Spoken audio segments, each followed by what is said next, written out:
Merci. Michel, tu veux dire un mot peut-être? C'est moi qui commence? Non, non, pas forcément. Non, je veux bien commencer, bien sûr. Oui, bon. S'il te plaît. D'abord, pour remercier l'École d'architecture de Grenoble de nous avoir invités. Michel Charmont a évidemment des attaches ici historiques, pourrait-on dire. Quant à moi, j'y ai quelques collègues que j'apprécie, même des Lillois masqués d'ailleurs, ou d'anciens Lillois. Et puis aussi, je dirais qu'on va essayer une formule un peu curieuse, qui n'est pas tout à fait improvisée, mais quand même celle d'un dialogue. Moi, je suis là en tant qu'historien de l'architecture, Michel Charmont en tant que témoin, pour avoir, bien sûr... témoin actif. Acteur, alors, oui, plus exactement. Et donc, sous la forme d'un dialogue qui est un peu préparé, mais qui peut laisser de place à quelques improvisations, on le verra. Un mot sur le titre. Le dialogue, c'est le dialogue entre Michel et moi-même, à ces deux niveaux différents de discours. Et puis, dialogue sur l'invention, en fait, c'est le titre d'un ouvrage qui était une sorte d'hommage à quelques collègues qui ont recueilli la parole de Simounet, qui est un ouvrage qui rassemble des entretiens qui ont été menés par quelques collègues avec Roland Simounet. Invention, c'est un terme que Roland Simounet utilisait plus volontiers que création. Création qui est très utilisée de nos jours. Et j'aurai l'occasion de revenir sur ce point. Il utilisait le terme invention en référence à l'archéologie notamment. Et ce n'est pas un hasard, puisque la fouille chez les archéologues, et le fait de trouver un objet, eh bien, l'archéologue invente un objet. Et c'était un terme qu'il employait assez souvent dans la mesure où il considérait que eh bien, les choses déjà là, ou déjà présentes, avaient autant d'importance que les choses imaginées par les architectes. Je vais suivre un fil chronologique sur lequel Michel va se raccorder pour évoquer les expériences, les doctrines aussi, d'une certaine manière, croisées par Roland Simounet aussi, ces réflexions qui sont en réalité, à mon avis, au fondement de sa pratique. Et puis jusqu'à l'école d'architecture de Grenoble, où là, Michel Charmont est bien mieux placé que moi pour évoquer le projet et ses réalisations, et cette réalisation. Tu veux ajouter quelque chose à ce préambule? Non, si. Je voudrais rajouter que l'école d'architecture de Grenoble, qui avait très peur qu'on se coupe le parole, nous a livré un seul micro, ce qui évite les problèmes. Vous voyez. Je voulais, hélas, commencer par un hommage à quelqu'un qui a été directeur de l'école d'architecture avant qu'elle existe, qui a été même... qui a présidé à son activité dans le début et qui s'appelle Pierre Lavigne, qui était directeur de l'école des Beaux-Arts de Grenoble avant que soit construite cette école d'architecture et qui nous a quittés le 1er novembre. Voilà, c'était après une triste maladie où il pouvait tout à coup tomber en syncope et avoir une hémorragie, et c'est ce qui l'a emporté. Voilà. Et sans lui, cette école n'aurait probablement pas été faite par Roland Simounet, et donc pas suivie dans son exécution par moi. J'ai rencontré Simounet en 1950, au printemps 1950. Il venait d'être reçu à l'esquisse d'admission, à l'admission, au concours de l'admission, avec la 3e note à l'esquisse d'architecture. Il y avait 2 premiers ex-aequo et un 3e qui était Simounet. C'était une vedette. Et le jour où il est arrivé à l'atelier au printemps, moi j'étais rentré en octobre de l'année précédente, en octobre 50, donc au début 51. Il est rentré, je ne le connaissais pas, certains le connaissaient, ceux qui étaient là les années précédentes, Et à propos de son voyage parisien, parce qu'il se partageait entre l'atelier Gromorech à Paris et l'atelier Claro à Alger. Et donc, il rendait à peu près dans tous les ateliers, dans l'un ou l'autre des ateliers, et il avait beaucoup de mal à suivre la pédagogie de l'école, si pédagogie il y avait. Et donc, il était un peu célèbre, et je me suis approché, il était en train de dessiner une chambre d'étudiants qu'il avait utilisée dans sa dernière étape parisienne et qui mesurait pas tout à fait 4 mètres de long et pas tout à fait 2 mètres de large. Ce qui trouvait que c'était une chambre mini magnifique. Et il l'a dessinée avec une facilité déconcertante parce que c'est l'homme que j'ai rencontré qui prévoyait en 2 mots avec un préfixe séparé, préfixe prévoir. Il prévoyait le dessin qu'il allait faire et vraiment avec une fidélité et une précision diabolique. Et quand j'ai vu comment il dessinait, je me suis dit qu'il fallait que je reste là pour essayer d'en faire autant. Et quelques 25 ans plus tard, j'ai eu l'occasion de le faire sur le chantier de cette école d'architecture, qui était vraiment une merveille. On était à Alger, l'école d'architecture avait l'avantage d'être une des filiales de l'école nationale supérieure des beaux-arts de Paris et qui permettait aux gens qui étaient à la fois, il y avait une autre école en Indochine, je crois, et qui permettait, quand on était, étant donné qu'on avait une pédagogie libre, de choisir les épreuves sur lesquelles on voulait se faire juger, et il y avait un certain nombre d'épreuves qu'il fallait obtenir, on les comptait, et j'ai le père d'un de mes amis qui était député à la Chambre, qui disait « Je ne comprendrai jamais rien à cette école où la première année s'appelle seconde et dure 10 ans. » Voilà, maintenant, c'est un petit peu plus policé.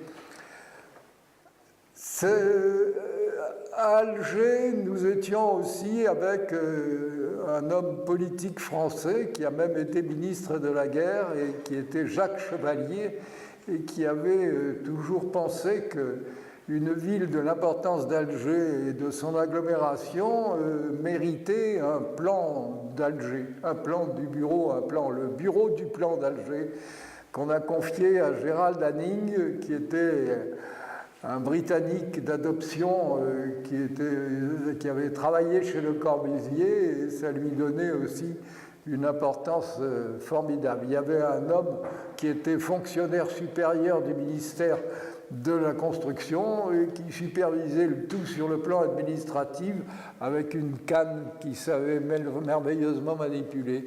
Mais ils avaient des ambitions extraordinaires et principalement sur l'habitat qu'on peut appeler intermédiaire, qu'on a eu beaucoup de mal à appeler, et qui, hélas, est toujours d'actualité. Maintenant, on appelle ça les migrants, et il y a toujours le même problème de réfugiés qui connaissent des difficultés incroyables. Et le congrès en 1953, le SIAM, qui était le congrès international des architectes moderne, faisait son congrès à Aix-en-Provence, c'était pas loin, il y avait une délégation algérienne qui venait grossir sur le sujet des habitats intermédiaires et appuyer sur une enquête qu'avait faite Simounet, qui n'était pas du tout dans le cadre de l'école, mais dans le cadre de l'intérêt du bureau du plan, à travers l'examen très détaillé qu'il avait fait du bidonville Mayedine. Et ce bidonville Mayedine est un des éléments qu'il avait étudié pour justement des cellules, le mot est approprié, sur des refuges minimaux pour accueillir les gens. L'ambition était de nettoyer, de prendre les gens d'un bidonville, de récupérer le terrain du bidonville, de les laisser dans un habitat de fortune plutôt pendant les chantiers et de les reloger ensuite. Et c'était ce fameux élément tiroir de l'opération tout entière qui était précieux et qui a donné naissance à un habitat superposé que Simounet avait esquissé à l'intérieur du bureau de plan d'Alger, de la ville. Et donc, il avait l'avantage de pouvoir s'adapter à des terrains très en pente et qui étaient difficilement constructibles pour des opérations banales d'un plat, et puis on monte les étages dont on a besoin. Là, on était en pente d'escalier, aux environs de 30%, et vraiment, c'était tout simplement... Tu peux nous montrer une... Hors de question, c'est pas un monologue sur l'invention, c'est un dialogue, donc j'attendais que tu t'interrompes pour je peux m'interrompre très facilement à cet endroit, puisque c'est l'œuvre qu'il a fait connaître dans le monde, vraiment. Hein. On va y venir. Avec, sûrement, alors avec... Tout simplement, vous avez tous une image, vous avez tous la facilité de créer une image. Vous avez une cellule qui est desservie par une galerie qui est à peu près enterrée, et au-dessus de la galerie, vous construisez la loggia du logement qui se situe une marche au-dessus et qui débouche. Or, quand on veut représenter le plan de cette opération-là, ou bien on dessine les loggias et on ne voit pas les couloirs d'accès, puisque pour une loggia, le couloir d'accès est à l'étage en dessous. Donc, on a été obligé de faire une proposition où l'étage le plus bas, c'est-à-dire celui qui n'avait pas la coursive de distribution en dessous, avait sa loggia. Et grâce à ça, on pouvait enfiler tous les plans de superposition sans aucune difficulté, et tout le monde comprenait comment ça marchait. Que le couloir était le couloir, et en pointillé au-dessus, la loggia était la façon d'éclairer la pièce. Voilà. Je te remercie. On va y arriver doucement au Djenan El Hassan, en fait. Ah ben tu vas plus vite. Oui. En fait, effectivement, Michel évoquait les années d'apprentissage de Roland Simounet, qui se situent dans deux endroits très différents, qui sont l'école des Beaux-Arts, en fait, à Paris, et puis où il fait partie de l'atelier Grosmort et Arèche. Et on a juste cette trace qui effectivement est liée à la très bonne note qu'il a eue à l'esquisse d'admission qui a été éditée, comme c'était l'habitude, chez Vincent Effréal. Et en fait, oui, il s'agit d'un petit bâtiment au bord d'un lac, tout à fait un programme assez conventionnel pour l'école des Beaux-Arts. En fait, il ne finit pas l'école des Beaux-Arts, il arrête ses études, et d'ailleurs, il ne sera pas architecte des PLG, hein, il disposera d'un agrément quelques années plus tard, mais il interrompt ses études. Et puis l'autre formation qu'il a, c'est auprès de Léon Claraut, qui a été cité par Michel, qui est un architecte intéressant, puisque, en fait, dans une filiation qui pourrait être celle d'Auguste Perret, en tout cas, les édifices qu'il construit à Alger sont très liés à cette manière de faire l'architecture, et qui a une importance aussi, bien sûr, pour Roland Simounet. La première expérience, effectivement, fondatrice de son travail est liée au SIAM, donc au Congrès international d'architecture moderne de 1953, et à sa participation.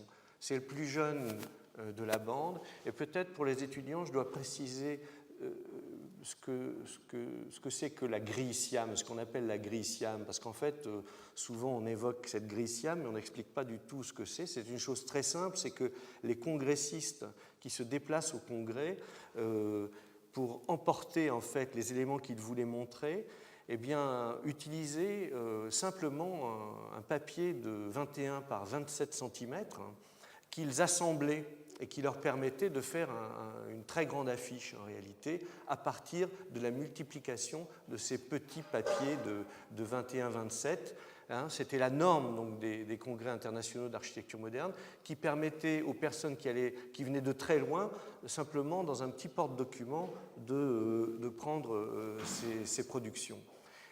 6 cm étaient réservés en plus pour le texte. Donc c'est ce que vous voyez sur ce qui est représenté ici et qui permettait donc à chaque congressiste de présenter les résultats. Donc dans les archives de la Fondation Le Corbusier, on trouve cette grille SIAM sur laquelle a travaillé Roland Simounet, donc du groupe d'Alger, et qui effectivement repose sur l'étude d'un bidonville, le bidonville de Mayedine. Et c'est un point très important, Michel, que je voudrais souligner, c'est que ce travail est relativement ambigu en réalité. Vous verrez des commentaires d'historiens de ce travail qui expliquent que ce travail est une remise en cause en fait des canons corbuséens, ce qui n'est absolument pas le cas de mon point de vue, et d'autres qui soulignent le fait que c'est la trace d'un intérêt important pour l'habitat spontané, puisque en réalité, ces architectes vont relever, c'est Roland Simounet essentiellement et Marcel Guth, un architecte d'origine suisse, qui relève en fait l'habitat spontané du bidonville de Mayedine.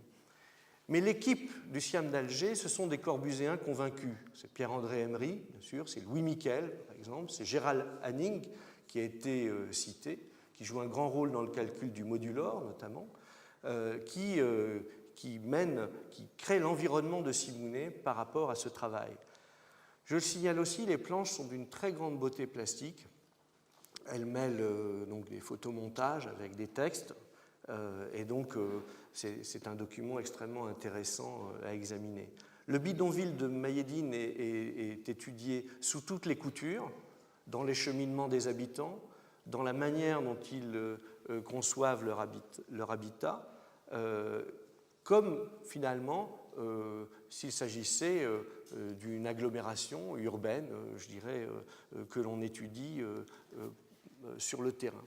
Et donc les dessins de Simounet sont très repérables dans cette grille SIAM qui est là, qui montre voilà, on a là un extrait de ce que pouvaient représenter ces petits morceaux de papier assemblés en fait et qui permettaient donc la grille SIAM présentée par Alger mesure 12 mètres de long en fait sur 3 mètres de haut. Donc c'est un grand panneau d'affichage si on veut. Ce qui me semble important de dire, c'est aussi que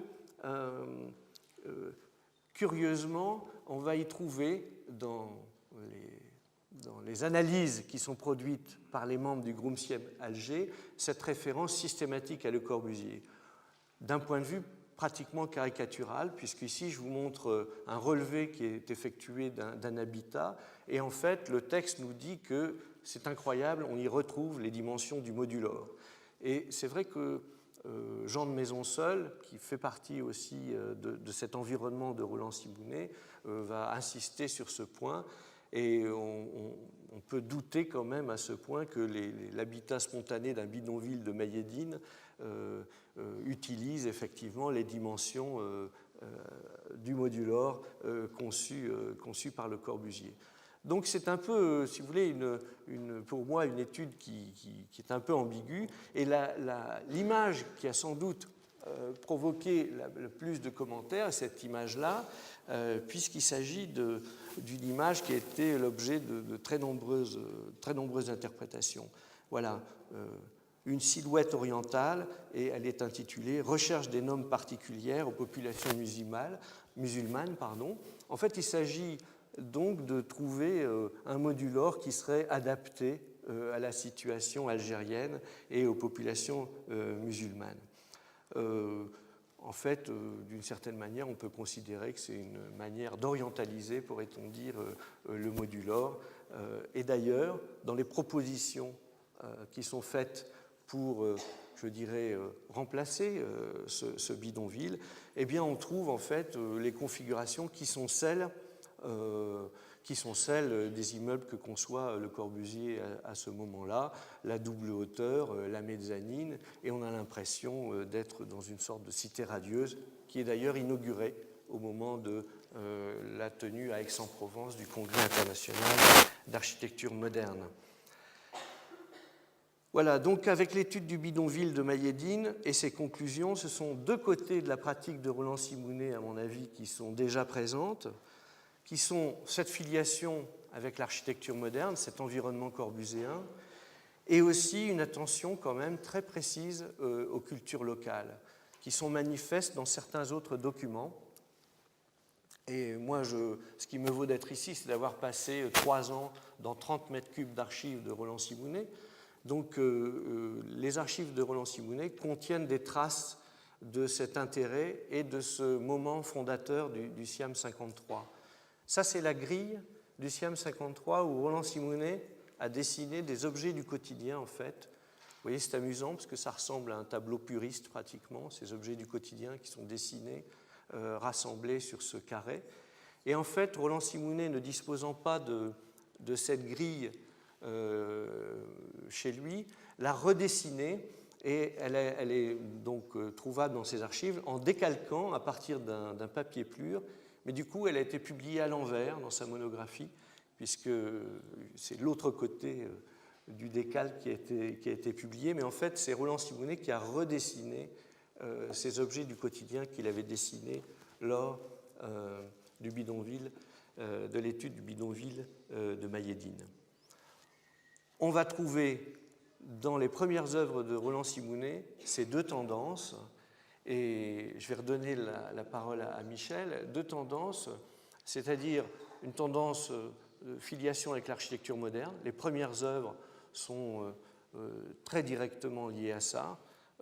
La maison à Boulker, que je pense voilà. que tu connais, mais aussi cet intérêt pour l'architecture vernaculaire, l'architecture locale. Je voudrais dire un mot. Oui, je me doute. Une des choses qui m'avait le plus stupéfié dans le début de nos relations, c'est la capacité qu'il avait de l'analyse d'un problème et de tout de suite traduire des solutions pour régler ce problème. Et au moment où on redessinait la maison d'Aniel à Boulker, qui est celle que vous voyez en haut à droite, il a changé le parti. Vous voyez deux bâtiments, un bâtiment séjour et réception et un bâtiment chambre à droite qui est juste à la pointe de l'arête du balcon Saint-Raphaël. Et il dit ça c'est vers l'est, et l'est c'est une solution pour mettre des chambres, et à côté il y a le séjour, et le premier croquis était l'inverse. Le séjour était dans la partie en porte-à-faux au-dessus du vide, et les chambres, et vraiment quand il a eu la conviction que c'était l'autre qu'il fallait faire, alors que tout le monde l'attendait pour pouvoir critiquer ce non-architecte qui se permettait d'intervenir sur des points extraordinairement démonstratifs de l'environnement, eh bien, il fallait un courage formidable pour reprendre le truc, et on a redessiné le dessin complètement avec voilà, ce qu'il est maintenant. Et c'était vraiment un courage étonnant à lui. Je vois je suis sur ce que regarde, et je vois la petite Villa Bernoux. Non, j'y suis pas encore. Ah bah oui, c'est celle-là. Alors on va laisser l'introduire. Alors en fait, la villa à Boulker et plusieurs réalisations de Roland Simounet à ce moment-là sont de cet ordre-là, c'est-à-dire en fait des maisons qui se situent dans la filiation de ce mouvement moderne après la Seconde Guerre mondiale. Celle-là, en plus, elle est particulièrement significative parce qu'elle est dans la tradition de la villa, elle domine le site, la question de la vue, bien sûr, est très importante.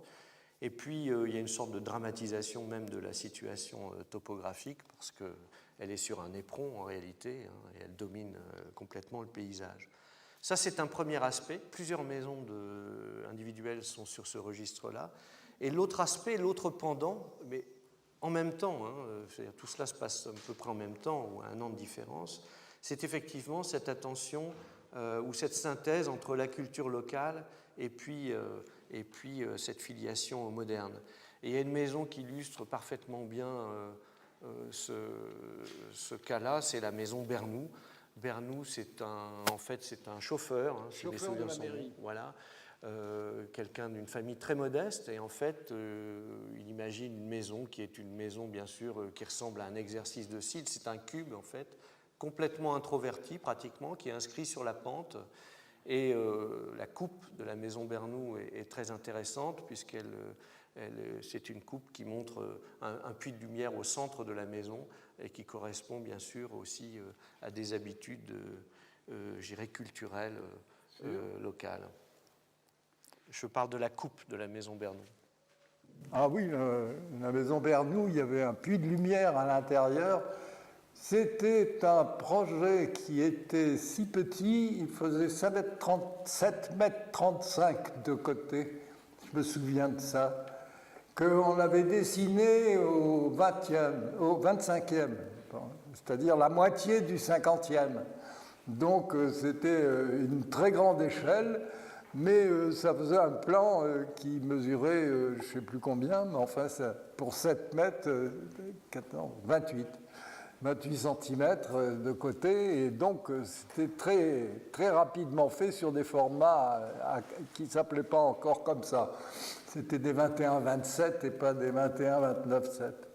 Et on a pu dessiner tout à très grande échelle, et il y avait un puits de lumière de l'escalier central qui permettait d'aller aux chambres qui étaient au rez-de-chaussée, parce que l'accès se faisait par le premier étage où il y avait les pièces de réception et la cuisine et la loggia. Alors on en vient au Djenan El Assad qu'évoquait Michel Charmont à la fin de sa très longue tirade, et qui est effectivement un projet extrêmement important. Et je voudrais juste en dire deux mots en ce qui me concerne. C'est que lui aussi, c'est un projet qui... D'abord, c'est un projet qui a eu un très grand retentissement. C'est-à-dire les publications concernant le Djenan El Assad sont très nombreuses. Ça va assurer une sorte de notoriété internationale à Roland-Simounet. Mais en même temps, ça va lui assurer une forme d'ambiguïté, puisque pour certains commentateurs, ce projet est la réalisation d'un projet de Le Corbusier qui ne s'est pas fait. Donc c'est l'avis, par exemple, de Jean-Jacques Deluz, qui faisait partie d'un autre clan que celui de Roland-Simounet, celui des proches de Fernand Pouillon notamment, pour qui le Djenan El Assad, c'est le projet Roquet-Robe ou le projet pour la Sainte-Baume, si vous voulez, qu'a imaginé Le Corbusier.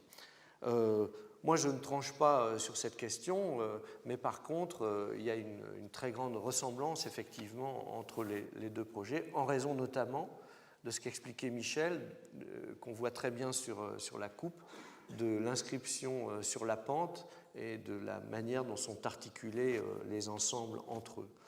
Ce qui a joué aussi pour cette interprétation, c'est l'utilisation de ces voûtes, évidemment, qui sont associées à ce moment-là, dans les années 50, à l'esthétique corbusienne. Oui.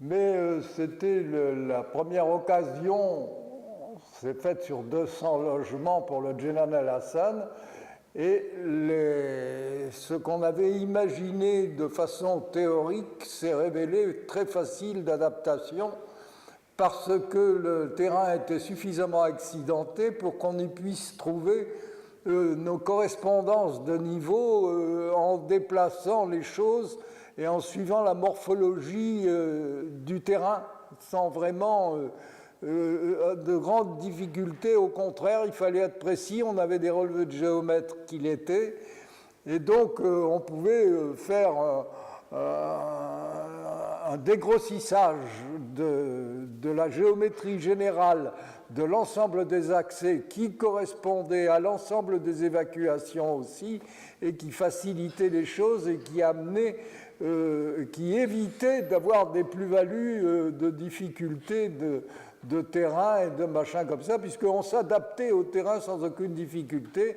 et la première expérience n'en a pas posé du tout pour pouvoir s'adapter au plus près au terrain, et c'est ce qui a fallu après d'être connu, mais finalement c'est resté très dans un ensemble qui comprenait 3 îlots, et les 3 îlots se sont faits dans le temps sans aucune difficulté.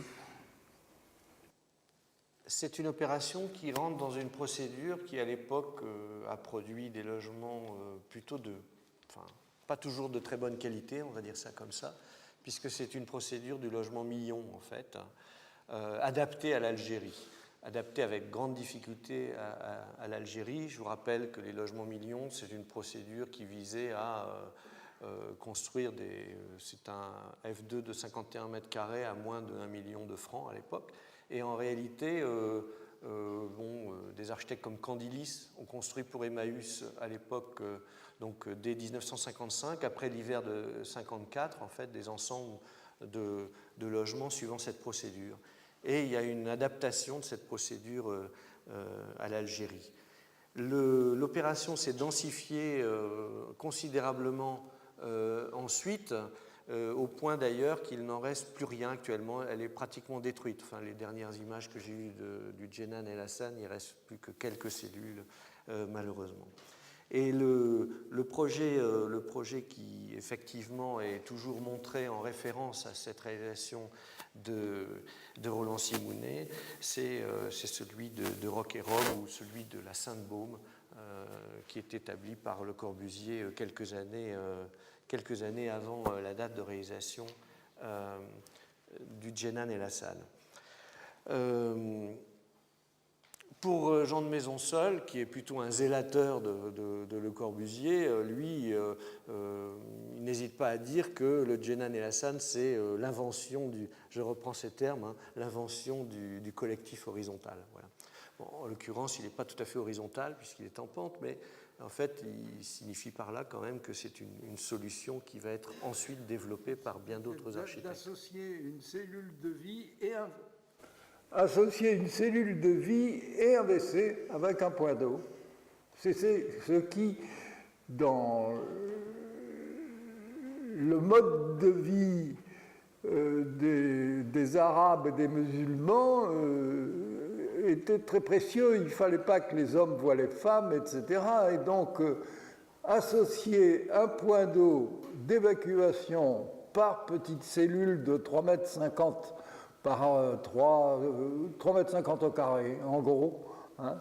Donc, c'était vraiment quelque chose de fondamental dont on verra que sur une autre affaire qu'on va évoquer dans quelque temps, qui est les carrières Jobert, ça n'a pas été poursuivi et ça a été un des éléments de difficulté d'adaptation des gens qu'on forçait à y mettre. Alors, donc, vous voyez, on a ces deux pendants qui sont présents dans toute la première partie de la carrière de Roland Simounet, et avec des réalisations qui relèvent de cet intérêt à la fois pour la culture locale et de cette tradition, cette filiation moderne. Bon, il y a une réalisation assez emblématique de ça, c'est la maison dite des pêcheurs, qui est en fait une maison destinée à des ouvriers agricoles et qui est en fait constituée de volumes avec des toitures en monopente qui se déversent au centre et où Roland Simounet tente une chose qu'il va essayer de répéter plusieurs fois, c'est de réduire l'architecture à son gros œuvre, à la maçonnerie. Et finalement, tous les éléments du second œuvre sont minimisés. Je terminerai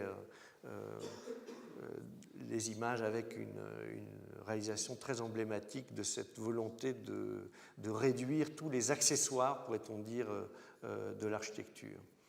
Alors, moi, tu connais la maison des pêcheurs ou pas? Tu l'as, oui. C'est celle avec les grandes... C'est laquelle, celle-là? C'est les maisons pour ouvriers. Ah oui, les petites maisons de prêcheurs. En rentrant, moi, j'avais poursuivi l'école et un peu plus fidèlement que Simounet, il y avait un concours qui était donné par le gouvernement général et qui prenait en charge les frais de parisianisation de ses ressortissants. on gagnait le concours, et si on gagnait le concours, on était pris en charge pendant 3 ans, logé à la cité universitaire et sans aucun problème, ce qui faisait que c'était plus difficile pour moi de travailler avec Simonet, mais c'était plus intéressant aussi parce que j'étais quand même pris en charge par le gouvernement et donc j'avais moins d'obligations de réclamer un salaire pour mon travail parce qu'il était déjà octroyé. Et c'était tout à fait naturel. Mais ça m'empêchait j'étais obligé d'être à Paris, et c'est pour ça que je n'ai pas fait partie de l'équipe du SIAM. Mais j'étais de retour très souvent, et on marchait de plus en plus de façon en tandem, très bien. La Villa Bernoux, c'est moi qui l'ai complètement dessinée, et il y en avait encore une autre, mais j'ai oublié de vous raconter une petite anecdote de Simonet, parce que, indépendamment des 2 volets de son activité qu'évoquait tout à l'heure Richard, il y en avait une qui était pas mal évidente et qui était les villas d'exception. Et cette villa qu'on vient de voir là sur le balcon Saint-Raphaël, c'était une villa d'exception. Et quand il avait fini de convaincre M. Aboulker que les chambres étaient mieux là où il les avait mises, Aboulker, à terme difficile, qui n'aimait pas trop qu'on le contrarie, lui dit « Mais pourquoi vous n'avez pas mis les poteaux dans le mur ?» Ah, il dit non. Il dit « c'est pour dégager les poteaux du mur, du couloir. Ça donne un rythme à votre couloir. Mais on va se cogner, dit M. Aboulker. Il dit « M. Aboulker, vous roulez beaucoup, mais il vous arrive de vous promener dans une forêt ?»« Oui. »« Vous vous cognez contre les arbres ?»« Non. » « Eh bien, vous avez raison. Quand on me demandera ce que c'est, je dirai c'est la forêt de Simonet. » Autre point qui est assez important, c'est les débuts, pourrait-on dire, d'une pratique plutôt d'urbanisme, avec des similitudes très proches entre Roland Simonet et le travail, de mon point de vue, de Michel Écochard. Et d'ailleurs, Roland Simonet le revendiquait. Et c'est ce qu'il va mettre en place avec ce qu'il a appelé la trame sanitaire à Orléansville, un projet que Michel aussi a connu. Et en vignette, j'ai mis simplement là un projet à Bois d'Arcy qui reprend les mêmes principes. Si mes souvenirs sont bons, la trame des Cochards, c'était 8 mètres par 8. Le tissu, évidemment, le terme qui est employé fréquemment à l'époque, est un peu différent, mais c'est un peu le même principe que celui qu'évoquait, que pratiquait Michel Écochard, qui est là à l'œuvre. Alors, Simonet a appelé ça la trame Posada. Il y a énormément de dessins sur la trame Posada, énormément dans les archives. Hélas, n'a pas été suivi de réalisation. Puisqu'on évoque Orléansville, autre point très important, nous avons vu précédemment plutôt des réalisations qui touchaient soit des réalisations domestiques, soit les logements collectifs. Et en fait, à Orléansville, Roland Simonet va traiter en association avec Louis Miquel un programme d'équipement. Un programme d'équipement sur un terrain un peu particulier. Ce sont des terrains à l'ouest d'Orléansville, sur la route d'Oran. Ce sont des anciens terrains militaires. Et je voudrais insister déjà sur le programme qui va être traité, puisque de mon point de vue, c'est un programme qui anticipe ce que sera le programme des maisons de la culture. C'est-à-dire que c'est un programme qui mêle à la fois un équipement sportif, des équipements d'activité et un lieu théâtral. C'est le centre Albert Camus, enfin qu'on a appelé Albert Camus ensuite, qui est réalisé avec Louis Miquel et qui est, de mon point de vue aussi, assez lié à l'école d'architecture de Grenoble. C'est-à-dire qu'à la fois dans la manière dont Roland Simonet va traiter les bétons armés, et aussi en termes d'équipement, on a des similitudes assez proches. Alors j'évoque le terrain d'abord, donc le terrain qui est en pente, hein, c'est une ancienne carrière, je pense, hein, si mes souvenirs sont bons. Donc on a une déclivité avec le terrain de sport qui est situé en contrebas. Et puis ici une maquette et une salle de théâtre qui a la particularité d'avoir été conçue sur les conseils d'Albert Camus à partir des principes du théâtre élisabétain. Donc en fait, le plan montre une scène qui est une scène en partie latérale, qui n'est pas une scène qui n'est que frontale. Les archives de Roland Simounet montrent notamment des lettres, des courriers, des échanges qu'il y a avec Albert Camus sur la conception du théâtre. Roland Simounet conçoit dans Orléansville essentiellement les espaces extérieurs, notamment un système de portiques qui permettait au théâtre de devenir une scène extérieure au bord d'un plan d'eau qu'on va voir. Et les espaces, là ce sont les espaces vis, les espaces associés au théâtre qui permettent les différentes activités. Donc en fait, des activités de l'équivalent de clubs de jeunes, si vous voulez, qui se réunissaient autour de l'activité culturelle du théâtre.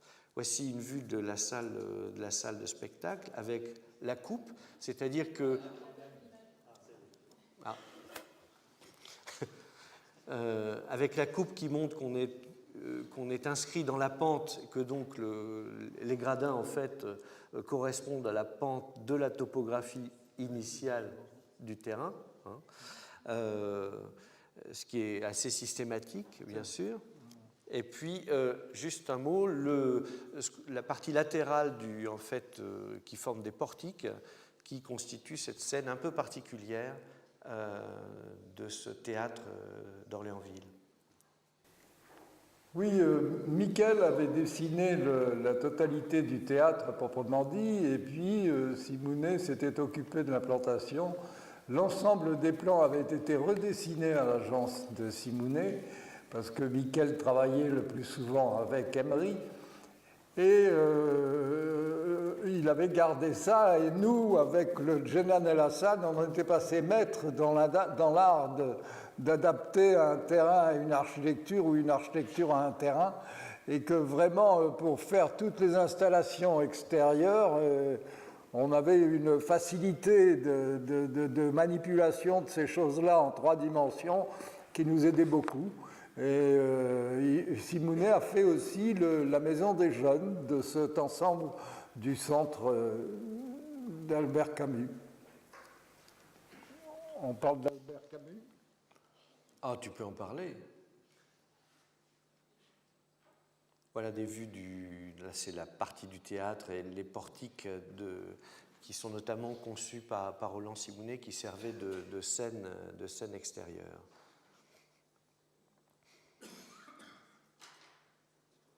Et puis le document de présentation. En réalité, Albert Camus va mourir avant l'inauguration du théâtre et les archives montrent des échanges qu'il y a avec la famille d'Albert Camus pour nommer le théâtre, notamment du nom d'Albert Camus, qu'accepte bien sûr la femme d'Albert Camus.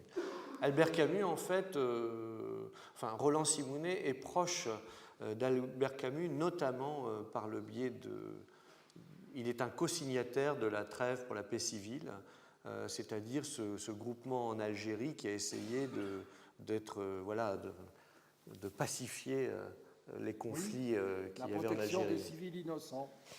Une trêve civile pour la protection des civils innocents qui ne pouvaient qu'approuver ces dispositions et le reste. Mais Simounet, dans son côté de travailleur individuel extraordinaire, un surdoué, forcément. Un surdoué de l'architecture ne pouvait pas ne pas s'entendre avec un surdoué de la littérature qui était Camus. Ils se sont compris sans même se parler. C'était étonnant. Et à l'époque, on avait une agence qui était chemin du Blaise Pascal. Et c'est là qu'on avait stocké les brochures éditées à l'occasion de cette conférence qui devait se dérouler à côté de la place du gouvernement dans un local qui s'y prêtait. Et malheureusement, il y avait eu une levée de boucliers. On disait qu'on allait envoyer M. Soustelle pour prendre la succession de la direction du gouvernement général de l'Algérie, que Soustelle était vendu aux séparatistes, etc. Enfin bref, il y avait on ne pouvait pas penser que ça se déroulerait de façon si difficile. Ça s'est déroulé de façon très difficile. Ils ont fini par fermer les portes. Moi, je n'ai pas pu rentrer. Et double pénalisation de n'avoir pas pu rentrer, c'est que quand la conférence s'est déroulée quand même, eh bien, elle s'est terminée et on a évacué la salle d'un autre côté, et moi j'ai perdu les gens avec qui on devait se retrouver, puisque de toute façon la réunion qui devait suivre cette conférence avec Camus et tous ses amis réunis devait être suivie d'une deuxième réunion plus amicale et plus reposée qui hélas n'a pas pu s'organiser. Et j'ai eu double peine, non seulement je n'ai pas rencontré Camus ce jour-là, mais en plus, je n'avais pas suivi la conférence. Heureusement, j'avais la brochure. L'ensemble est encore en place. Finalement, Google Earth est quelquefois utile, puisque je ne suis pas allé à Orléansville, qui a changé de nom 3 fois depuis le moment où on l'appelait Orléansville, mais par contre, on discerne très, très clairement les bâtiments en question. Alors, un autre aspect du travail de Roland Simounet, qui est aussi, à mon avis, fondateur et que j'aimerais aborder, c'est celui de la relation à la construction, tout simplement. Et je vais l'aborder par la négative, avec une opération à Alger qui est celle des carrières Jaubert, où finalement Simounet décidait, donc qui est un ensemble de logements de transit, et que Simounet décidait systématiquement de représenter dans les publications par des vues lointaines, parce que justement l'exécution lui avait échappé, c'est-à-dire qu'il n'avait pas pu maîtriser l'exécution du bâtiment en question. Voilà. Toi, tu connais bien. Là, je connais bien. Voilà. C'est une des plus belles charrettes qu'on ait faites sur le sujet.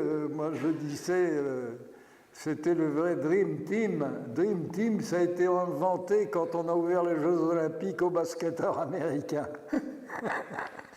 Et alors, en toute modestie, il y avait Robert Selle, Louis Tamborini, un Suisse qui s'appelait Rudi Steiner, comme le Steiner qui est une espèce de gourou suisse, et on était d'une efficacité redoutable. Et c'était l'agence du Blaise Pascal. Il fallait que Ganning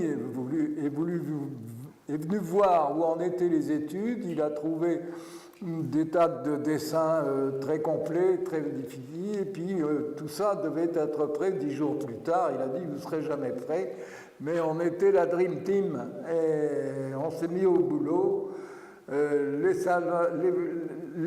façades, la répartition générale qu'on faisait avec le raccordement au terrain, qui était aussi un terrain tout à fait accidenté, et qu'à partir du moment où l'ensemble était bien calculé et bien réparti pour répondre au programme qui avait été donné, où la différence fondamentale, c'était de regrouper toutes les installations sanitaires dans des... Hanning avait eu le mot de urination palace. Voilà, il fallait qu'on fasse que ce soit très bien. Ça n'a pas très bien marché avec les... Et à part ça, la charrette s'est déroulée de façon tout à fait efficace, et le dossier était absolument complet et était très bien. Et on a dû trouver que Simounet n'avait pas un outil suffisamment solide pour faire face à 800 logements. Je ne sais pas si vous voyez.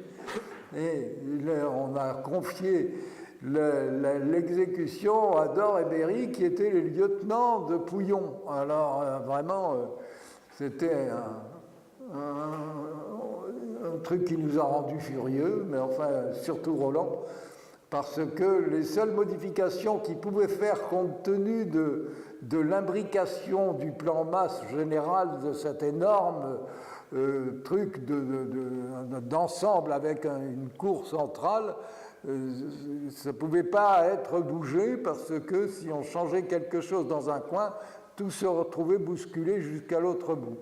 Alors, ils ont changé la hauteur de la balustrade, et deux ou trois trucs, et du coup ils l'ont mise trop basse, alors les occupants ont rajouté des chiffons par-dessus pour se protéger mieux, et c'est pour ça qu'il n'en parlait jamais, et qu'il ne montrait que des vues de très loin, et ça a été...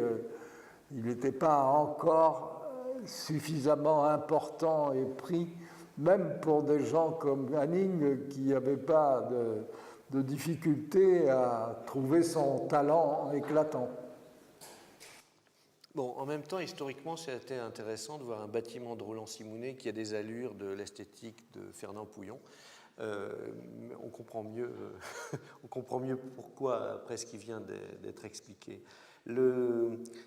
Cette relation à la construction aussi, elle se fait au travers de l'utilisation du module élémentaire, de la brique ou de la terre compressée. Bon, c'est important d'évoquer ça ici à Grenoble, il me semble, parce qu'il y a des réalisations de Roland-Simonet qui sont très liées aux études du CSTB à l'époque pour utiliser des matériaux locaux, notamment des terres et de l'argile, pour construire en terre crue particulièrement.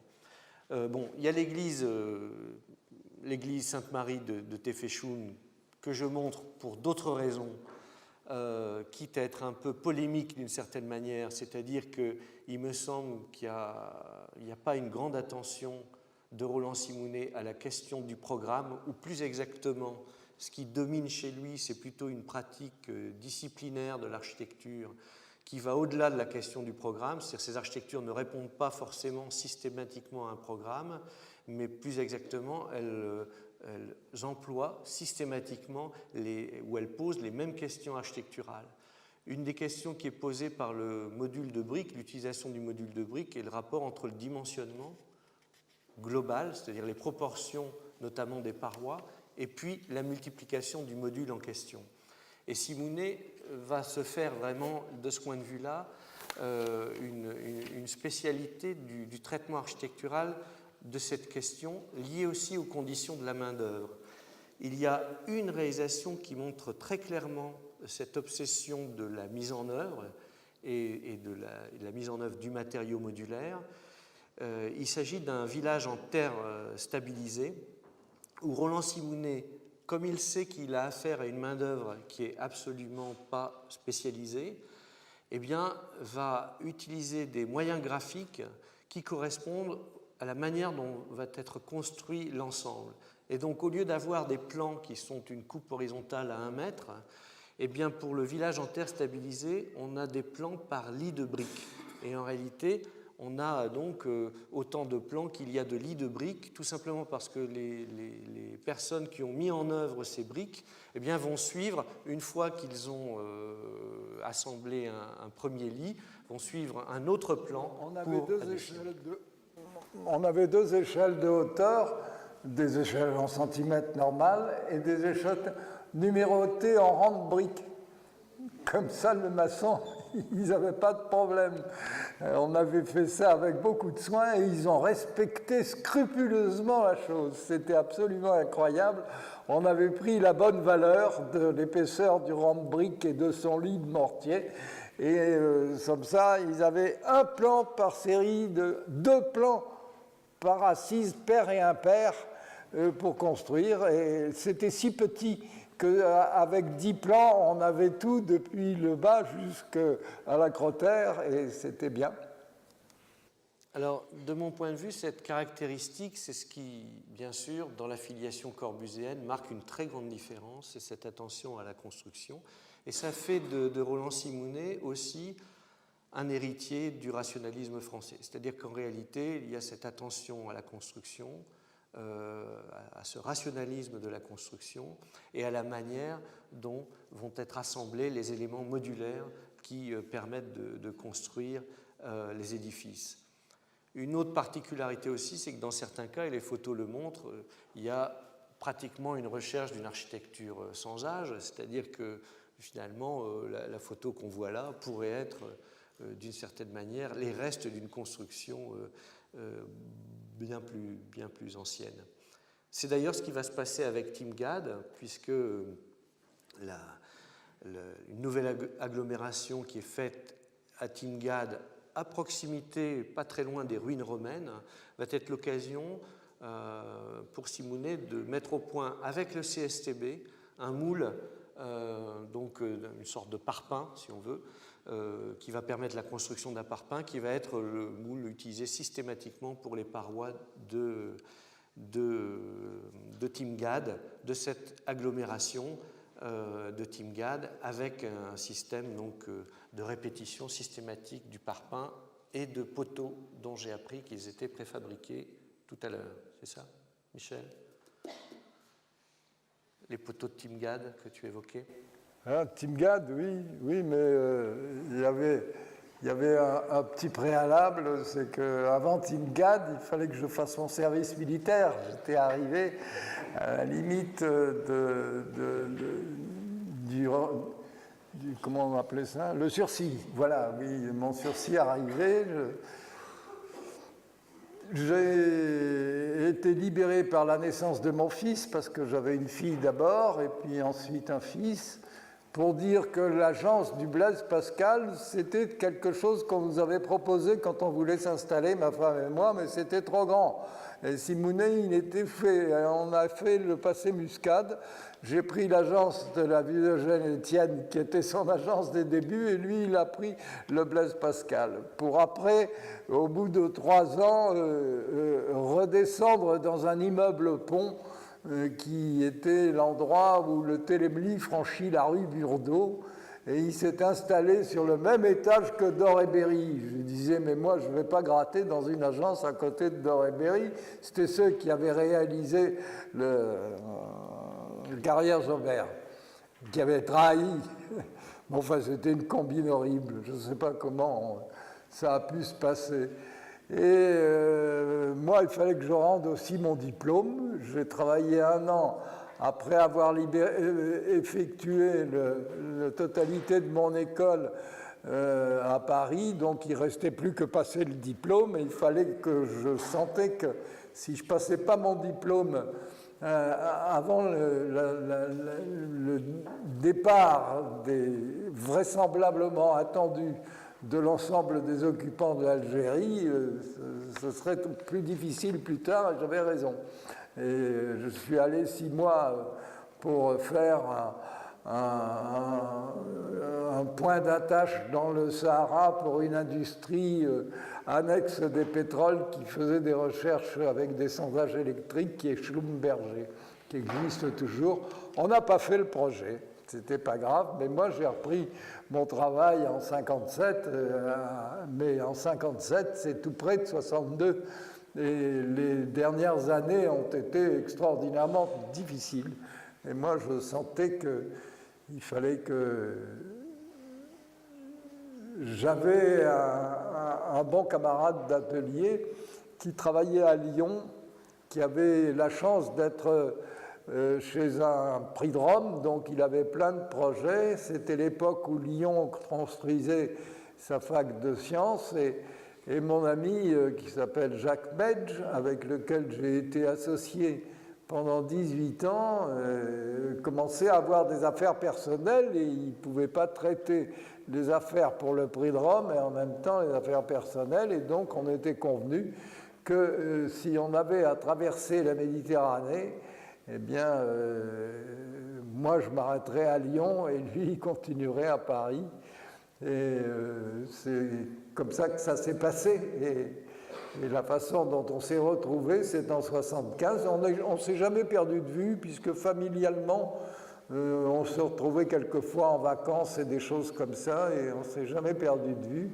Il m'appelle et il me dit est-ce que tu peux faire le chantier de l'école d'architecture de Grenoble? Je n'y suis pas encore. Je n'y suis pas encore. Je n'y suis pas encore à Grenoble. Eh oui, tu ne sais pas encore. Ah non. Mais on va y arriver, voilà. On va y arriver, Michel. Mais j'ai dit oui. Oui. On va y arriver. Non, je voudrais insister sur quelques points encore à propos de TIMGAD. Enfin, en tout cas, un très important, parce que c'est quelque chose qu'à Grenoble vous connaissez, c'est qu'à TIMGAD apparaît une chose très significative aussi, c'est le fait que c'est lié à la canisation des eaux dans la paroi. Et donc, à TIMGAD apparaissent ces saignées qu'on va retrouver systématiquement dans l'œuvre de Simounet, toujours dans l'idée aussi d'éliminer les accessoires de l'édifice. Et la descente d'eau pour Simounet, c'est un accessoire. Et donc, il va tenter assez systématiquement de canaliser les eaux de ruissellement dans des saignées de la paroi. Et c'est ce qu'on voit très clairement apparaître ici à TIMGAD et ensuite dans la plupart de ces projets. Un projet qui synthétise un peu ce travail sur le module et le dimensionnement, c'est un projet assez vaste, à Tananarive, qui en fait qui cause des soucis relationnels, professionnels avec Paul Herbet notamment, qui est celui qui va gérer l'ensemble de l'opération de Tananarive. Roland Simounet fera le réfectoire et la résidence étudiante de l'ensemble universitaire de Tananarive à partir d'une architecture de briques et qui va très nettement inspirer des architectures qu'il fera plus tard, notamment le musée d'art moderne de Villeneuve-d'Ascq, qui est directement lié à cette esthétique de la brique et du béton tel qu'il va l'utiliser pour Tananarive. La question de ce rapport entre dimensionnement et module est liée aussi à cette filiation corbuséenne. Simounet, dans ses projets, cherche à obtenir des dimensions du modulor, mais à partir de la multiplication d'un module de briques, par exemple. Donc, il cherche absolument à faire avec un nombre de briques non coupées des dimensions qui sont celles du modulor, ce qui est évidemment assez périlleux quelquefois, mais très systématique dans son architecture. Les piles, par exemple, de Madagascar sont des ensembles, bien sûr, à modules entiers, assez systématiquement. Il retrouve aussi à Madagascar ce qu'a évoqué Michel tout à l'heure, c'est-à-dire, dans la résidence étudiante, ce sont des logements minimums. Et donc, tellement minimum, par exemple, que le pommeau de douche passe légèrement au-dessus du lavabo et que la partie sanitaire du logement étudiant est aussi la douche. Et on retrouve dans ces logements minimums, bien sûr, aussi une esthétique qui est celle de Le Corbusier. Bon, une image de Madagascar, de Villeneuve-d'Ascq, lapsus significatif, qui montre l'affiliation qu'il peut y avoir entre cette réalisation de Madagascar et puis un musée qui est fait 20 ans après l'opération de Madagascar. D'une certaine manière, Roland Simounet, Roland Simounet va s'installer en France à partir de 1962, c'est une date évidemment importante pour tous ceux qui travaillent en Algérie et qui sont rapatriés en France. Je dis rapatriés en ce qui le concerne, mais ce n'est pas un bon terme, puisqu'en fait il est expatrié, puisque Roland Simounet est né en Algérie, donc en fait il arrive en France. Et ce qui est intéressant aussi, lui comme d'autres, c'est qu'il représente une génération d'architectes ayant travaillé en Algérie et qui va produire en France des édifices qui sont extrêmement influencés par cette pratique algérienne.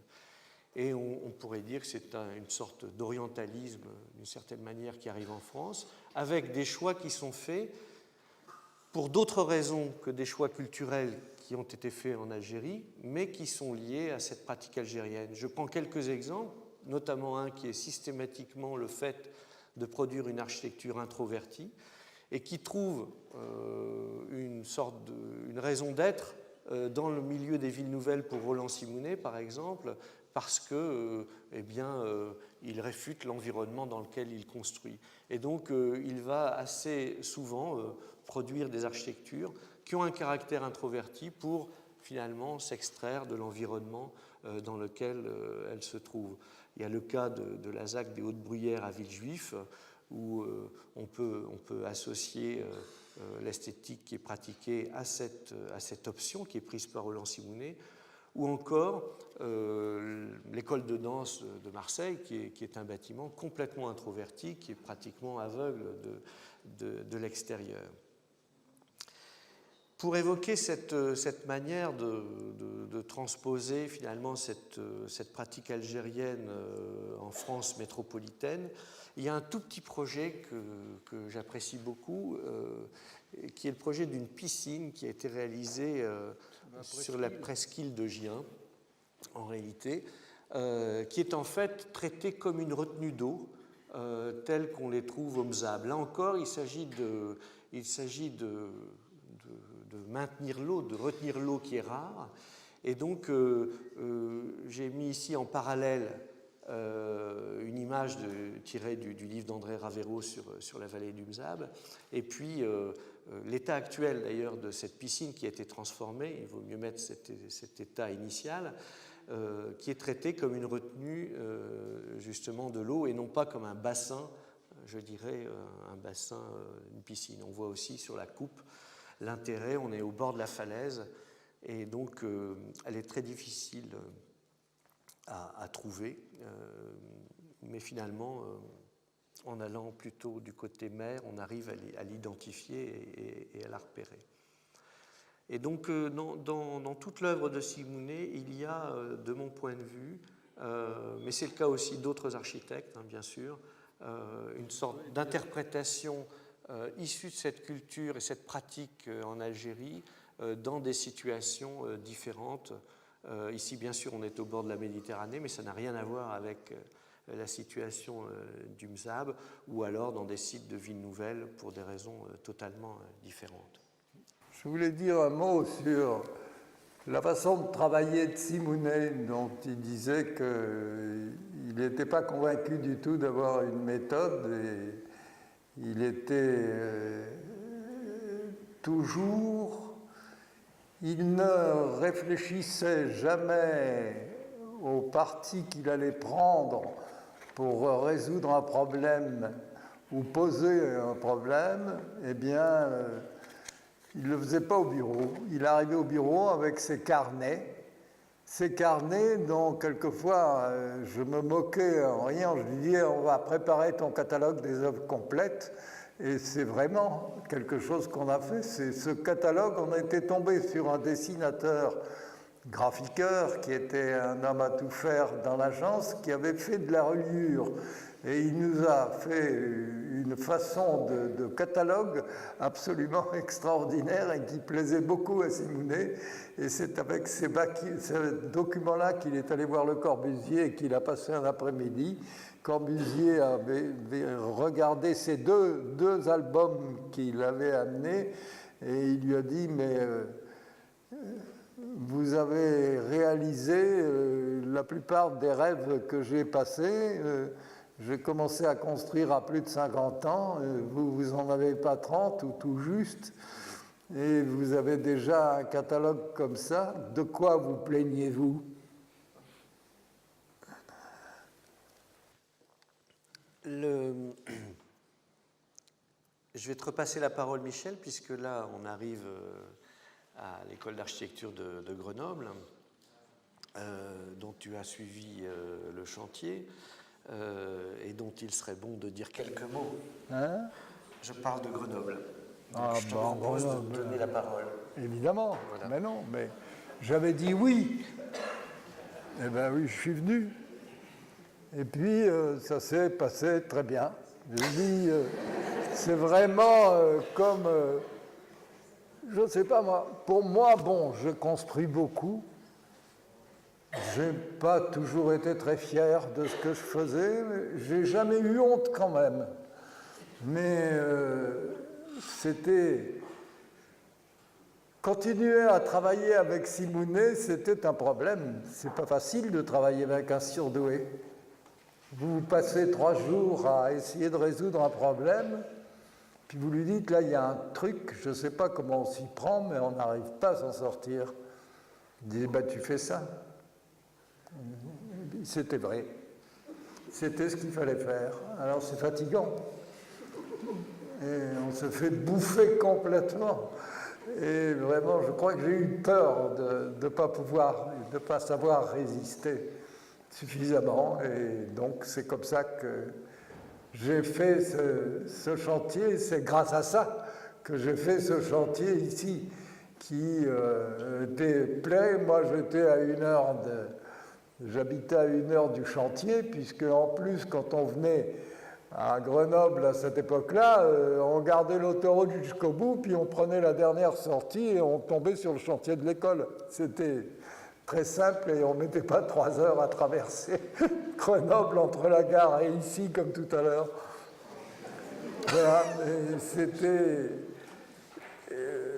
Entre-temps, il s'était marié, il avait eu des enfants et il avait ce chantier qui était pour lui un chantier, comment dire, un chantier provocateur. Il avait refusé l'école des Beaux-Arts et son enseignement.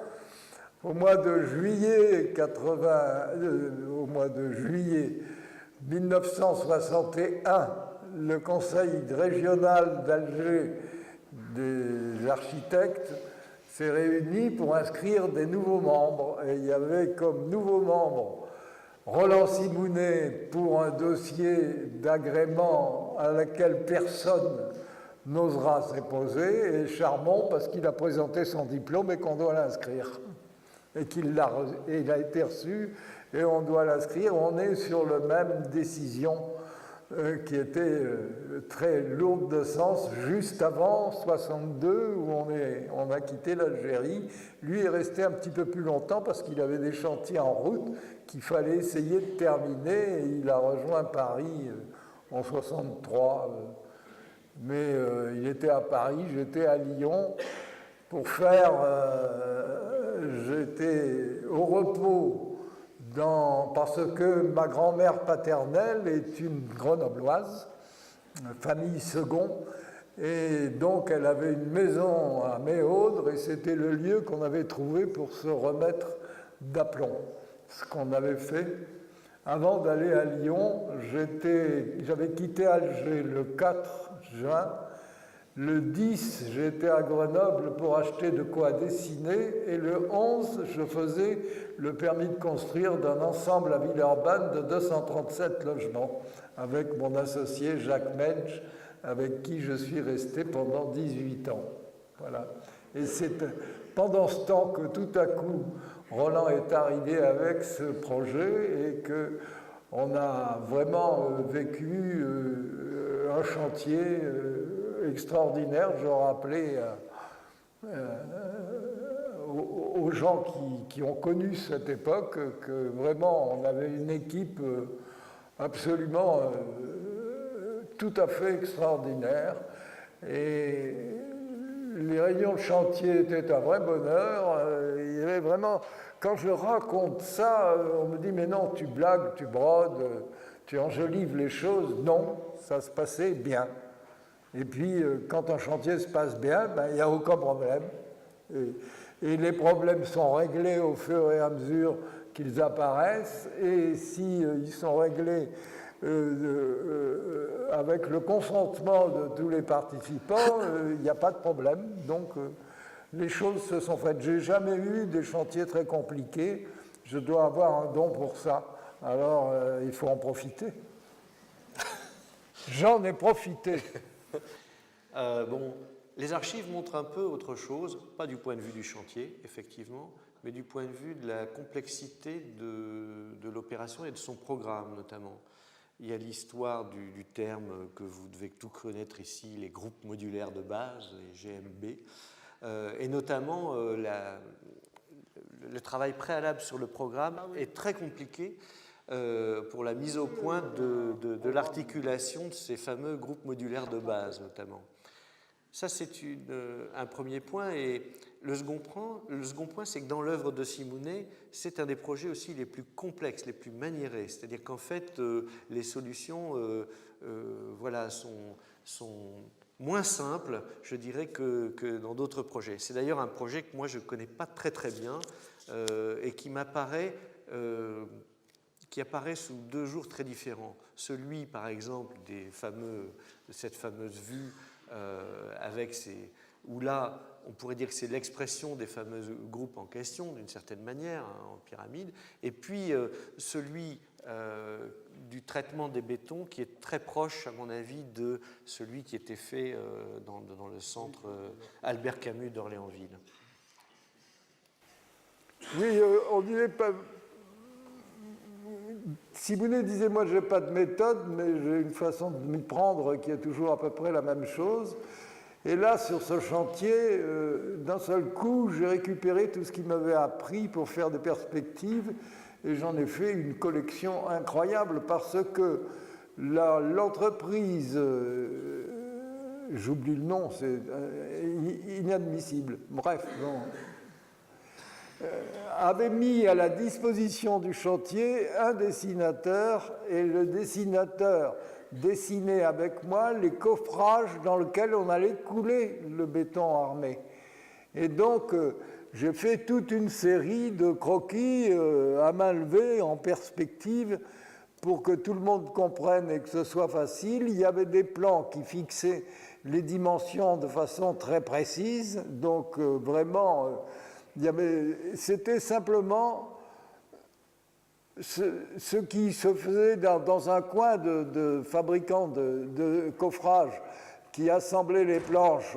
Eh bien, on prenait un soin particulier à faire attention, à remettre une planche de retour à un endroit pour que, quand la trace du décoffrage resterait, eh bien, elle soit organisée et qu'elle corresponde au reste. Et tout s'est passé très bien. Un jour, le chef de chantier, à qui Simounet disait « Je vous félicite pour tout ce que vous avez fait », il a répondu « Moi, je ne vous félicite pas pour m'avoir facilité les choses, mais ça ne fait rien, je suis drôlement fier d'avoir réussi à le faire. » Et c'était ça. Bon, en plus, oui, je n'ai pas dépassé un centime. En plus, et j'en suis très fier, c'était la première application pour les affaires culturelles de la région. Il prenait la maîtrise d'ouvrage dans le cadre de la nouvelle loi sur l'architecture qui fixait la responsabilité des architectes en respect ou pas du coût d'objectif qui devait être défini au début, et le coût d'objectif a été parfaitement respecté, c'est-à-dire qu'il n'y a pas eu un centime de travaux supplémentaires pour une école qui coûtait je ne sais plus combien. Cher. Bon, ça c'est la vue initiale, enfin de l'état initial de l'endroit où nous sommes. Voilà, qui montre aussi qu'on est dans la période, bien sûr, des années 70. Toutes les écoles ont eu leurs agoras. Et donc, on peut quand même discerner quels étaient voilà, le climat de l'époque qui explique aussi ce dispositif au centre de l'école. Alors, je voudrais terminer par quelques points. D'abord, une réalisation qui, à mon avis, d'une certaine manière, synthétise un peu les points que j'essayais de souligner à propos de l'œuvre de Simounet, et qui est une de ses plus petites réalisations. Je le fais d'autant plus aisément dans cette salle qu'elle a donné lieu à un exercice pédagogique remarquable d'un enseignant de Grenoble qui s'appelle Jean-Pierre Durand et qui est là. Donc je le dis sans forfanterie, mais je pense que l'étude des maisons corses de Roland Simounet est extrêmement formatrice, qu'on devrait la faire étudier par tous les étudiants systématiquement. Ce sont 3 petites maisons situées sur la plage de Ghisonaccia, dont la maison la plus connue, la maison initiale, a été détruite et reconstruite, mais dans des situations dans une configuration qui n'a plus rien à voir avec l'état original. Et ce sont des maisons qu'on pourrait qualifier de maisons minimum, faites à partir d'un parpaing de 5 cm, assemblés d'une manière spécifique, puisque les joints débordants, au lieu d'être, vous connaissez sans doute tous ce geste d'un maçon, si vous avez déjà vu un maçon, le joint débordant, eh bien, on enlève l'excédent de ciment et on lisse le joint, par exemple. Et Simounet va proposer aux maçons de préserver ce débordement et de le passer à l'éponge, ce qui va donner à la maçonnerie de ces maisons corses un aspect quasi archaïque et sans âge, et surtout une architectonique spécifique par rapport à l'utilisation du parpaing. Dans ces maisons, en fait, Roland Simounet va encore une fois évacuer tout ce qui est lié aux accessoires et aux secondes œuvres, y compris dans les intérieurs où il va utiliser ce module de parpaing assez systématiquement. De ces maisons, en fait, il en reste une. Je vous invite à aller passer vos vacances à Ghisonaccia, c'est quand même une plage assez agréable en plus. Et il en reste une qui est dans son état initial, en fait, qui est la maison Fernandez-Riera, qui est absolument remarquable et qui donne donc cette apparence assez systématiquement liée à l'idée d'une architecture sans âge qui repose sur la construction et qui contient tous les ingrédients. Bon, pour la maison Fernandez-Riera, il y a une rampe, par exemple, qui est très, très corbusienne, mais par contre, elle est d'une construction qui est tout à fait spécifique à Roland Simounet. Tu veux dire un mot des maisons corses ou Non. Non. Bon. Ah. Bon. Si, moi si. Bon. Je sais pas, enfin, elles sont... Alors, je voudrais terminer... Si, un mot. Ah, bon, vous m'en doutez quand même. Un mot pour dire que pour Simounet, il n'y avait pas de niveau de précision lié au coût de l'ouvrage, qu'il pouvait... Siriani, le célèbre architecte péruvien qui paraît sorti d'une fresque de Machu Picchu, disait le petit lavabo dans les maisons corses qui accueille les gens qui reviennent pour se doucher après le bain, il dit rien que ça suffit pour dire que c'est un architecte. Ben voilà, c'est ça. Il est capable de faire Tananarive, dont on va parler, qui est un élément absolument prodigieux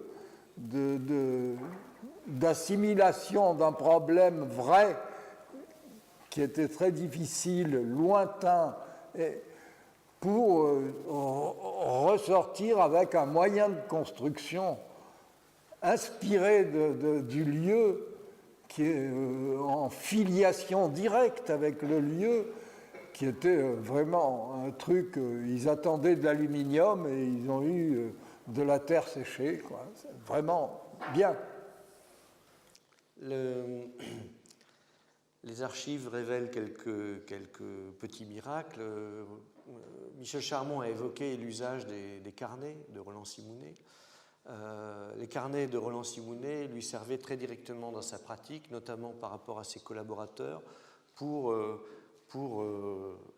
transmettre des détails qu'il avait déjà résolus, notamment. Et donc, c'est une sorte de...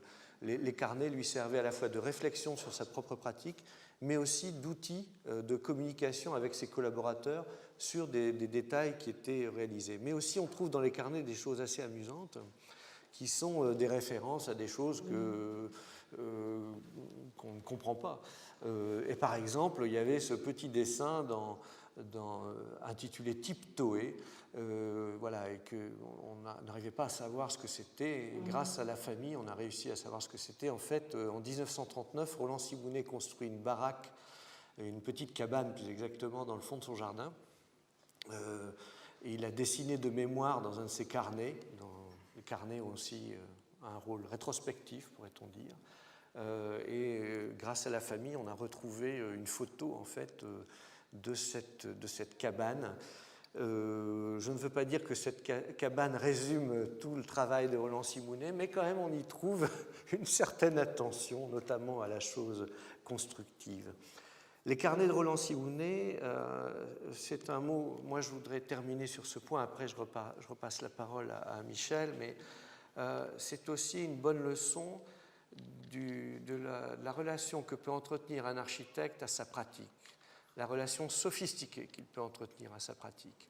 Dans les carnets de Roland-Simonet, on trouve non pas vraiment une théorie, mais par contre les traces d'un architecte qui réfléchit systématiquement sa pratique.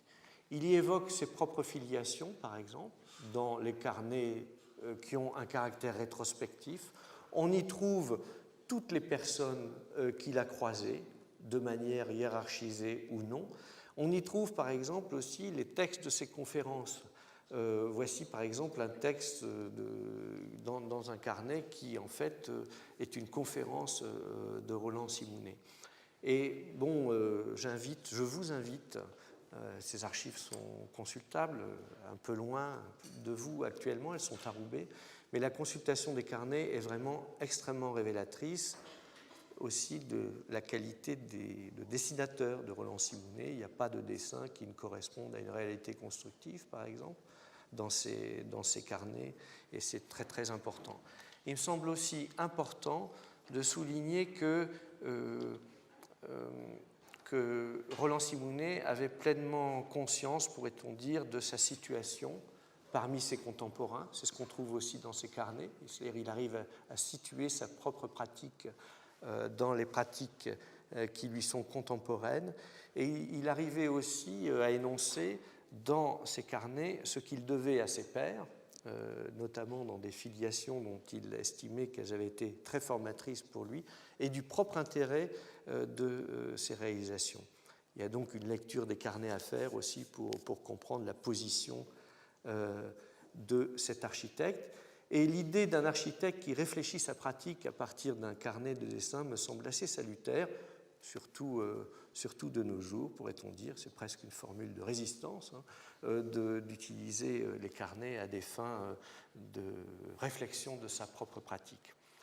Voilà pour ma part, je voulais terminer sur ces mots et passer la parole à Michel, en le remerciant d'avoir tenté cet exercice, puisque nous ne nous sommes pas vus depuis 15 ans quand même, plus de 15 ans même, et donc voilà, je te remercie chaleureusement d'avoir réussi ce dialogue. Mais j'aurais voulu dire que, aussi, terminer sur une note plus...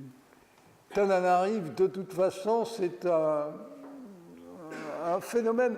On parle aussi très souvent, et on ne l'a pas évoqué aujourd'hui, ce sens de l'échelle qu'il avait. C'était impossible qu'il puisse faire un aménagement, un croquis, n'importe quoi qui soit hors d'échelle, c'est-à-dire dont on n'imagine pas la vraie dimension, qui est exagérée dans un sens ou dans l'autre par excès de vitalité ou au contraire excès de prudence, dire oui, prudent, non, il n'était jamais prudent, il ne savait pas ce que c'était, il ne savait pas ce que ça voulait dire. Et mais c'était un homme tout à fait ouvert sur la société. Il était avec l'équipe des gens du SIAM qui avait créé un noyau très actif avec Edmond Charlot, premier éditeur d'Albert Camus, et avec tous ces gens. Miquel, qui était architecte et qui travaillait avec Emery, était un homme de la première compagnie théâtrale, l'équipe, qui s'appelait l'équipe. Ça m'est revenu, dis donc, au moment où il fallait que je le dise, alors que quelquefois ça s'échappe. Bon, eh bien, c'était un homme comme les autres, et il lui est arrivé une histoire tout à fait branchée sur Grenoble, et je vais terminer par ça, parce que c'est une histoire tendre. Il a redécouvert, parce que sa fille désirait faire de l'architecture, il lui avait dit tu vas aller voir mon ami Charmont et il va te dire à quelle école il faut aller, et ainsi de suite. Et puis finalement, il a dit ben, je vais y aller moi-même. Il y est allé et c'était son premier amour. Il avait près de 50 ans et ils se sont dit on a perdu 50 ans. On va rattraper ça. Elle était mariée, elle avait des enfants. Il était marié, il avait des enfants. Ils sont venus me voir au bureau avec la 2 chevaux qu'ils ont achetés pour s'échapper et reconstruire une vie qui a duré 20 ans. C'était Madame Yvette Langrand, que je salue ici, et qui a ensoleillé les derniers éléments de son existence.